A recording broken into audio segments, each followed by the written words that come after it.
kegiatan pembelajaran kita pada kesempatan ini, izinkanlah saya memperkenalkan diri saya.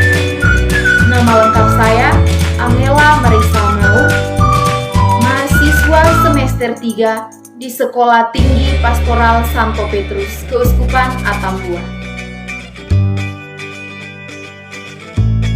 Kali ini, untuk sekolah dasar kelas 3, kita akan membahas materi pokok, aku mampu membedakan perbuatan baik dan perbuatan buruk.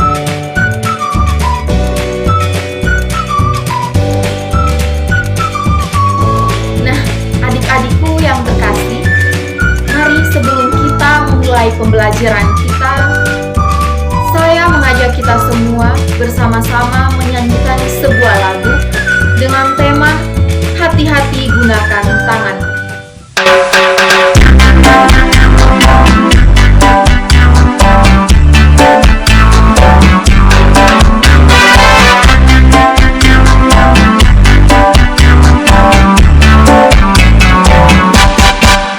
Hati-hati gunakan tanganmu.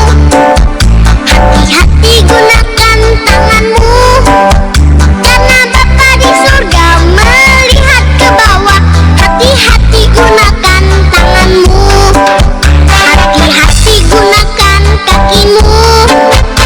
Hati-hati gunakan kakimu.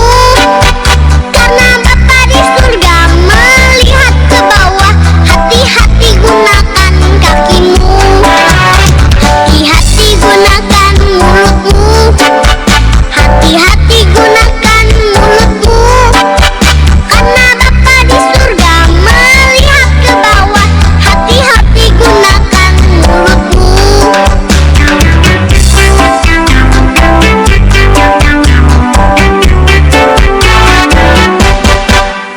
Hati-hati gunakan tanganmu. Hati-hati gunakan tanganmu. Karena Bapa di surga melihat ke bawah. Hati-hati gunakan tanganmu. Hati-hati gunakan kakimu. Hati-hati gunakan kakimu. Karena Bapa di surga melihat ke bawah. Hati-hati gunakan kakimu. Hati-hati gunakan mulutmu. Hati-hati gunakan mulutmu. Karena Bapa di surga melihat ke bawah. Hati-hati gunakan mulutmu. Hati-hati gunakan mulutmu.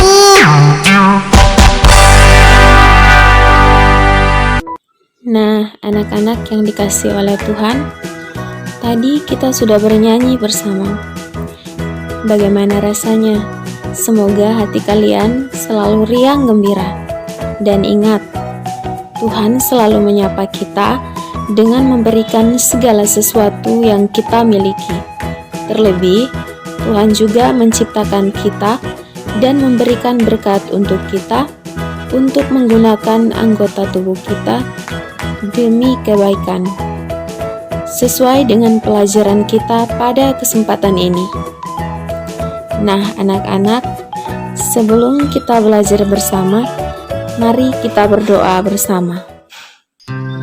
Dalam nama Bapa dan Putra dan Roh Kudus. Amin. Ya Tuhan, terima kasih atas pengetahuan yang telah Kau anugerahkan kepada kami. Bantulah kami agar dapat menggunakan pengetahuan tersebut untuk memahami segala yang baik dan yang buruk, sehingga kami mampu menentukan hal terbaik yang sesuai dengan kehendak-Mu. Amin. Dalam nama Bapa dan Putra dan Roh Kudus. Amin. Nah, anak-anak, kita sudah berdoa bersama. Sebelum kita masuk ke pelajaran yang kedua ini, alangkah baiknya kita harus mengetahui apa sebenarnya tujuan pembelajaran kita pada kesempatan ini. Yang pertama adalah mampu membedakan perbuatan baik dan perbuatan buruk. Nah, anak-anak, Semoga pada pelajaran kali ini kita belajar untuk bisa membedakan perbuatan baik dan perbuatan buruk kita. Yang kedua adalah mampu menilai akibat dari perbuatan buruk dan buah dari perbuatan baik. Dan yang ketiga adalah mampu meneladani hidup dari Santa Elizabeth dari Hungaria. Nah, anak-anak, selain kita bisa membedakan perbuatan baik dan perbuatan buruk dan melihat akibat dari perbuatan baik dan perbuatan buruk serta hasil dari perbuatan baik kita juga bisa meneladani orang-orang kudus yang menjadi contoh hidup mereka untuk kita. Anak-anak yang dikasihi oleh Tuhan, sebelum kita masuk lebih jauh, kita harus tahu apa sebenarnya ya, apa itu perbuatan baik. Perbuatan baik adalah sikap yang membuat Tuhan dan semua orang bahagia. Apa arti perbuatan buruk? Perbuatan buruk adalah tindakan yang membuat semua orang menjadi sedih. Anak-anak yang dikasihi oleh Tuhan, jadi kita bisa melihat perbedaan antara perbuatan baik dan perbuatan buruk. Jika perbuatan baik itu membuat orang bahagia dan Tuhan menjadi senang melihat kita, maka perbuatan buruk adalah tindakan sebaliknya. Perbuatan buruk justru membuat orang-orang yang kita kenal, bahkan Tuhan, menjadi sedih. Anak-anak, sekarang kita akan melihat apa saja contoh-contoh dari perbuatan baik. Yang pertama, mencintai orang tua. Nah, anak-anak, ketika kita mengasihi orang tua, itu adalah salah satu perbuatan baik yang dimulai dari rumah. Ingat anak-anak, orang tua adalah wakil Tuhan di dunia ini. Jadi ketika kita mencintai orang tua, kita sudah mencintai Tuhan sendiri.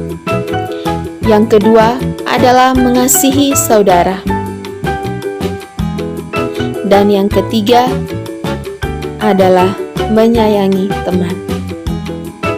Yang berikutnya adalah mau menolong atau membantu orang lain yang sedang mengalami kesulitan. Yang berikutnya adalah rajin berdoa, karena dengan berdoa kita mampu bersyukur kepada Tuhan. Yang berikutnya adalah bersikap jujur. Bersikap jujur berarti mau mengatakan yang sebenarnya dari dalam hati kita. Yang berikutnya adalah saling berbagi. Banyak sekali contoh yang bisa kamu perhatikan anak-anak. Misalnya kamu saling berbagi bekal, kamu memberikan sesuatu kepada teman yang mungkin berkekurangan.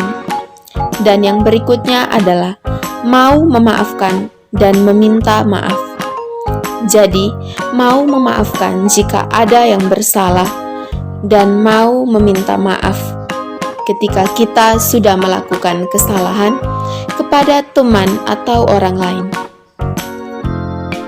Dan masih banyak contoh perbuatan-perbuatan baik yang bisa kamu temui dalam kehidupan sehari-hari, entah di rumah, di sekolah, maupun di mana saja kamu berada. Selanjutnya anak-anak, kita akan melihat contoh perbuatan buruk. Apa saja contoh-contoh perbuatan buruk? Tidak mendengarkan nasihat orang tua. Sekali lagi, contoh perbuatan buruk dimulai dari rumah, yaitu tidak mendengarkan nasihat orang tua. Yang berikutnya adalah tidak rendah hati. Anak-anak, kita sering egois dan kadang mau menang sendiri. Kita tidak mau mendengarkan orang lain.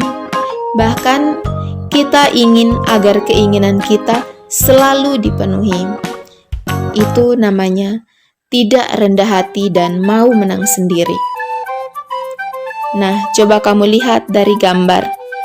Salah satu perbuatan buruk yang mungkin kamu lakukan atau kamu alami, yaitu suka berkelahi. Ini adalah contoh perbuatan buruk yang mungkin pernah kita alami. Yang berikutnya adalah mencuri. Tahukah anak-anak, mencuri adalah melanggar atau salah satu tindakan melanggar 10 perintah Allah. Yang berikutnya adalah berbohong. Suka berbohong adalah salah satu contoh perbuatan yang buruk. Malas berdoa. Nah, anak-anak, kadang malas atau kita lupa berdoa atau bersyukur kepada Tuhan. Yang berikutnya adalah malas belajar. Anak-anak, akibat dari malas belajar, kita menjadi mudah menyerah. Kita tidak mengetahui apa yang hendak kita kerjakan atau apa yang sedang kita pelajari. Akibatnya, kadang kita sering tidak bisa menyelesaikan soal ketika ada ulangan atau ada tugas-tugas sekolah lainnya. Nah, anak-anak, masih banyak sekali contoh perbuatan buruk yang bisa kamu temui atau mungkin juga sudah kamu lakukan dalam kehidupan setiap hari. Selanjutnya, anak-anak, kita akan melihat apa akibat dari perbuatan buruk. Tentu, setiap perbuatan buruk yang kita lakukan pasti ada akibatnya untuk kehidupan kita. Nah, yang pertama adalah kita akan dimarahi oleh orang tua dan tentu kita akan membuat orang tua menjadi sedih. Mengapa? Karena kita tidak menerapi atau mengikuti nasihat mereka. Yang kedua adalah kita akan dijauhi oleh teman-teman kita dan tentu pada akhirnya kita tidak disukai oleh orang lain. Yang ketiga adalah kita tidak akan mendapatkan berkat dari Tuhan. Mengapa, anak-anak? Karena kita sudah melanggar perintah orang tua dan kita menyakiti hati orang lain. Dan tentu akibatnya kita tidak akan mendapat berkat dari Tuhan. Anak-anak, sebaliknya, jika kita melakukan perbuatan baik, maka kita akan mendapatkan manfaatnya. Manfaat atau buah dari perbuatan baik adalah kita akan tumbuh menjadi anak yang sabar dan tentu karena kita berbuat baik, maka kita akan disenangi oleh banyak orang dan terutama Tuhan Yesus. Nah, anak-anak, sekarang kita akan melihat, mendengarkan, dan akhirnya meneladani kisah dari seorang yang sangat suci. Dia adalah Santa Elizabeth dari Hungaria.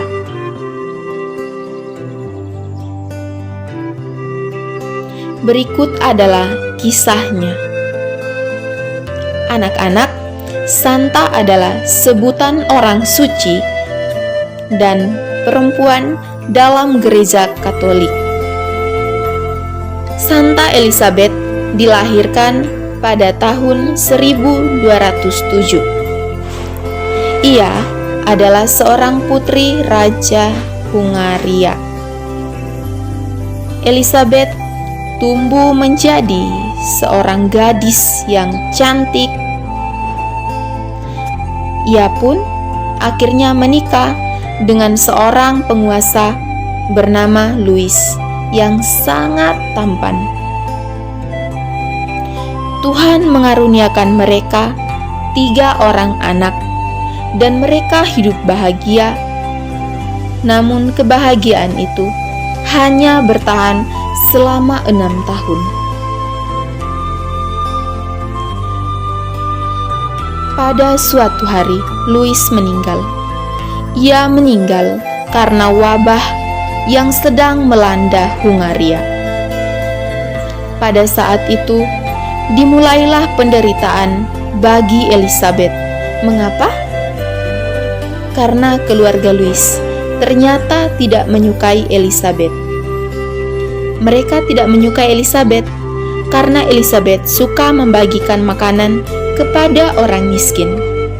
Ternyata ketika Louis masih hidup, mereka tidak bisa berbuat apa-apa.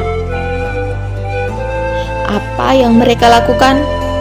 Mereka kemudian mengusir Elizabeth dari istana kerajaan bersama dengan ketiga anaknya. Elizabeth dan ketiga anaknya menderita kelaparan dan kedinginan, tetapi mereka tidak mengeluh, melainkan tetap berdoa dan bersyukur kepada Tuhan. Keluarga Elizabeth datang untuk menolong dan memberikan tempat tinggal. Anak-anak yang dikasihi oleh Tuhan, walaupun masih muda, Elizabeth tidak menikah lagi. Dia lebih memilih tinggal di sebuah desa yang miskin dan menghabiskan sisa hidupnya dengan melayani orang yang miskin dan menderita. Elizabeth bekerja apapun untuk memberikan pertolongan bagi orang yang miskin dan menderita. Elizabeth kemudian meninggal pada usia 24 tahun, usia yang masih sangat muda, pada tahun 1231.